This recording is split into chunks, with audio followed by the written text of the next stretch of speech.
Aggressive ఆట తీరుకు Rishabh Pant care ఆఫ్గా ఉంటాడు. White ball ఫార్మాట్లోనే కాదు, రెడ్ బాల్ ఫార్మాట్లోనూ దూకుడు చూపిస్తాడు. స్వదేశంలో అయినా విదేశాల్లో అయినా ఆట తీరు ఒకేలా ఉంటుంది.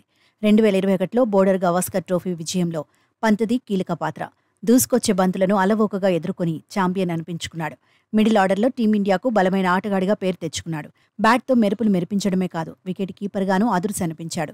అయితే 2002 డిసెంబర్లో కారు ప్రమాదం తర్వాత మళ్లీ టెస్ట్లో పంత్ ఆడలేదు.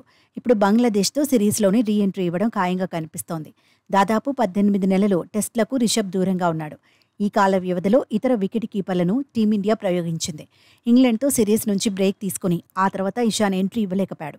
సౌత్ ఆఫ్రికా టూర్లో కేఎల్ రాహుల్ బెటర్గానే రాణించాడు. కానీ గాయాల నుంచి కాపాడుకునేందుకు కేఎల్కు రెగ్యులర్గా సెలెక్టర్లు బాధ్యతలు అప్పగించలేకపోయారు. కేఎస్ భరత్కు అవకాశాలు దక్కినా సెటిల్ కాలేకపోయాడు. ధ్రువ్ జురేల్ మాత్రం అవకాశాలను వినియోగించుకున్నాడు. ఇంగ్లాండ్తో టెస్ట్ సిరీస్లో అదరగొట్టేశాడు. అయితే ఇప్పుడు పంత్ రీ ఎంట్రీ ఇస్తే ధ్రువ్ జురేల్ సైడ్ కావాల్సిందే. బెంచ్కే పరిమితం అవుతాడనే అంచనాలున్నాయి. పంత్ అందుబాటులో లేని సమయంలో కేఎస్ భరత్ 7 మ్యాచ్ల్లో బరిలో దిగాడు. 18 క్యాచ్లు పట్టాడు. బ్యాటింగ్లో మాత్రం వెనుకపడ్డాడు. 20.09 యావరేజ్తో 221 పరుగులు సాధించాడు. కేఎల్ రాహుల్ 2 మ్యాచ్ల్లో బరిలో దిగాడు. 8 క్యాచ్లు అందుకున్నాడు. 259 పరుగులు చేశాడు. యావరేజ్ 32.37. ఒక సెంచరీ, ఒక హాఫ్ సెంచరీ సాధించాడు. ఇషాన్ కిషన్ 2 మ్యాచ్ల్లో 5 క్యాచ్లు అందుకున్నాడు. 78 యావరేజ్తో 78 పరుగులు చేశాడు. ఇందులో ఒక హాఫ్ సెంచరీ ఉంది. ధ్రువ్ జురేల్ 3 మ్యాచ్ల్లో బరిలో దిగాడు. 5 క్యాచ్లు అందుకున్నాడు. 2 స్టంపౌట్లు చేశాడు. 3 మ్యాచ్ల్లో కలిపి 190 పరుగులు సాధించాడు.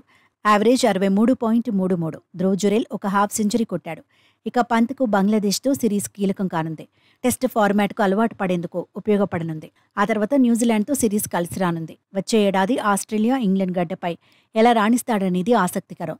మునుపటిలా పంత్ దంచుకొట్టాలని ఫ్యాన్స్ కోరుకుంటున్నారు. రిషబ్ రీ ఎంట్రీతో టీమిండియా బ్యాటింగ్ ఆర్డర్కు బ్యాలెన్స్ వస్తుందనే చర్చ ఉంది.